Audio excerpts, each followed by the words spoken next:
This episode of Now This Is Lit is brought to you by Audible. Check the link in the description to get your first Star Wars audiobook free.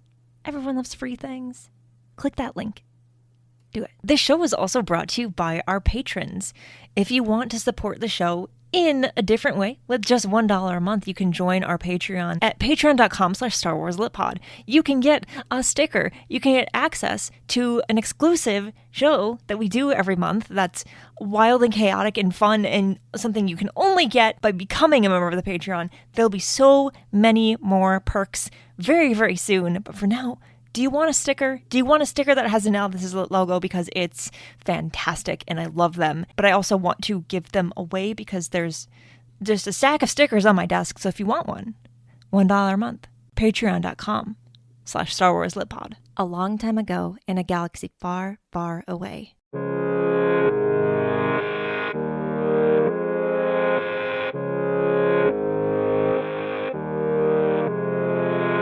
You're listening to Now This Is Lit, a podcast about Star Wars books, the people who make them, and the readers who just can't get enough of them. I'm your host, Meg Dowell. I use she, her pronouns. The end of the High Republic, as we know it, is here. Well, almost. Trials of the Jedi releases next week. And I'm not really allowed to tell you a lot about that, but also it's kind of hard to tell you about that without spoiling anything. However, I do have a spoiler-free review for you, and it speaks for itself. So, enjoy. And don't forget to pre-order your copy of the book. You're gonna wanna. Trust me.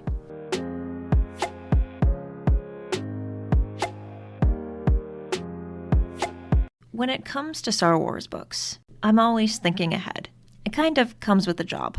Knowing that Trials of the Jedi was going to be a big deal, surely an emotional roller coaster and then some, I figured I'd do something for the podcast I hadn't done before. As soon as I finished reading my review copy, I thought, I'll immediately record a quick, raw reaction to the ending, obviously to be posted at a later date. I've always been fascinated by book endings, particularly how they affect the reader upon finishing a book and in the hours and days that follow.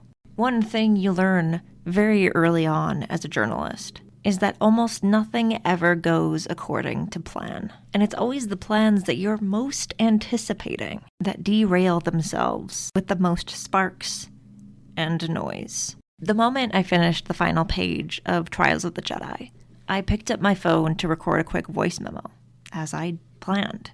Nothing fancy.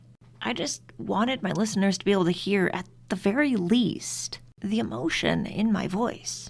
But even before I hit the record button, I found myself absolutely speechless. This, I quickly realized, was an ending I could not, should not, react to instantly. I wanted to experience it alone. I needed to sit with it, to let myself feel it, process it, and also begin the process of understanding what it meant to me. A longtime fan not just of the High Republic, but also of Star Wars in every aspect of its existence. As I sit down to finally write this, it has been 4 days since I finished Charles Soule's conclusion to the series as we know it.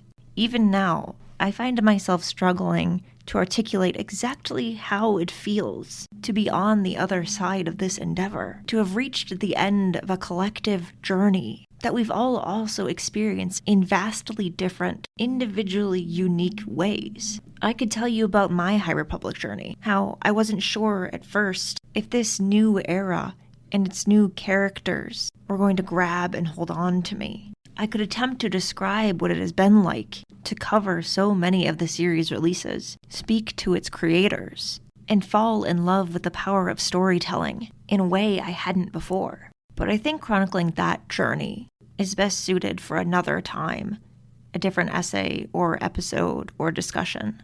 As I sit here, imagining you reading or listening to this, knowing you're here to find out whether or not a book you've heard might be a big deal met my expectations, I have to be honest. I do not know how to properly review Trials of the Jedi as one individual story, because it isn't. It is the cultivation of dozens of people's work over a large number of years that would not exist without the dozens of stories that came before it, in the High Republic alone and otherwise. I suppose, however, that I must deliver on the title of this review. It is, in a way, my promise to you, my commitment to explaining how the book performs as an ending and as an individual story, as a work of art, as an entry into the vastly growing collection of Star Wars stories that define, in each their own way, what Star Wars is all about. Trials of the Jedi is the story of the Nine, who travel to an unnamed planet to save the galaxy. The Blight is devastating more and more worlds, with seemingly no way to stop it. The Nihil and their nameless creatures are holding even healthy worlds hostage. Marchion Ro seeks the kind of power and influence only the Chancellor of the Republic might be able to grant him.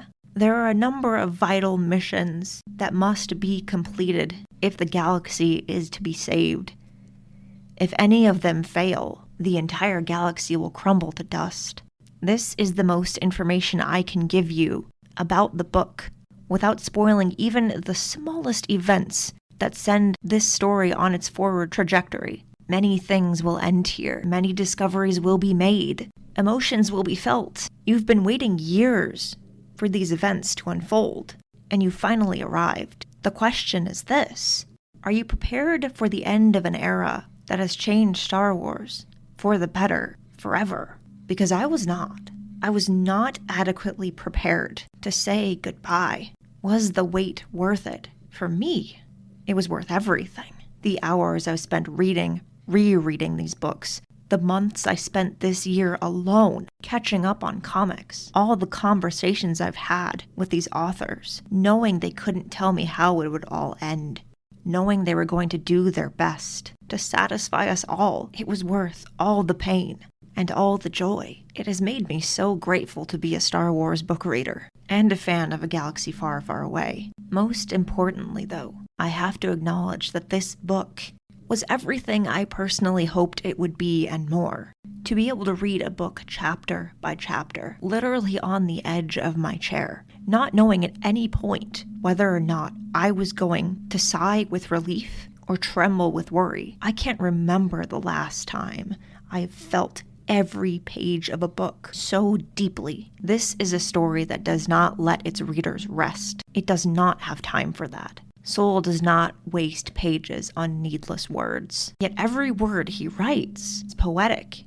His paragraphs filled with the kind of prose that begs you to keep reading, even though you'll have to go back for a second read to truly appreciate how beautifully crafted each sentence truly is. I do not know the weight of the pressure the author may have carried writing this larger story's final chapter.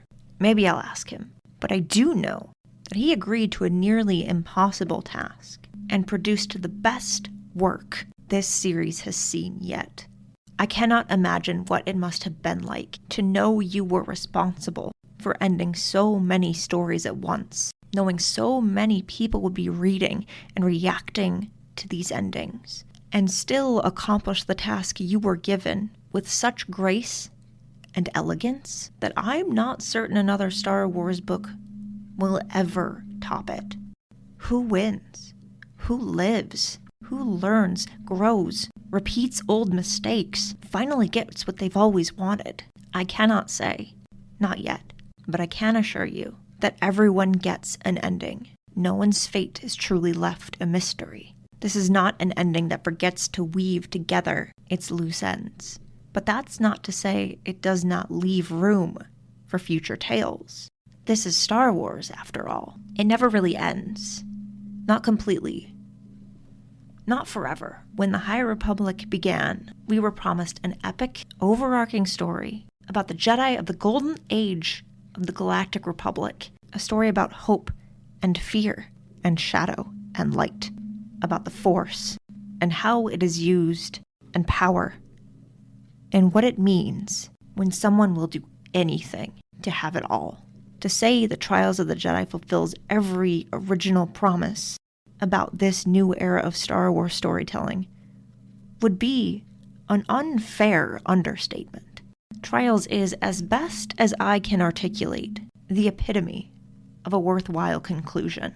Writing an ending is easy. Writing an ending that matters is not. Soul has written an ending that matters. It speaks so clearly to our modern circumstances, and yet defines the High Republic so perfectly. For what does it mean to gaze upon an ending that changes how you see what's most meaningful to the living? If Star Wars is the story of hope, then Trials of the Jedi is the tale of hope's power to heal the universe. When you look up at the sky and it seems everything is coming down around you, it's hope that gives you the strength to keep your eyes forward, to keep going even when it's hard, to keep trying even when you do not believe it's worth the effort. Hope alone does not save us. Hope empowers us, all of us, to save ourselves, to save each other. I do not know if this is a good review. I do not know if my promising that this book will make you feel feelings and contemplate the value of your own existence in an increasingly uncertain world will prompt you to read it. But I do know that I worried before opening to the first page that this story would not be enough, that it would end and I would not feel that it had given me all that I needed to feel whole. If nothing else, I can honestly say that this book left me feeling fuller and more hopeful than I have in quite some time. I may be wary of endings in general, but this is a good one. I do not know what you want out of this book, if it will fulfill all your expectations, if you will finish it feeling a certain way. But the High Republic has never failed at its task of telling stories that shape us into better versions of ourselves. And Trials of the Jedi isn't just a good example of that. It is the example we've been waiting for. The series may be over, for now. But Trials of the Jedi will stick with me for years to come. It is Star Wars at its best. It is the beacon of hope we have needed all along. It is the light we have been missing. It will never leave us. We are all the High Republic.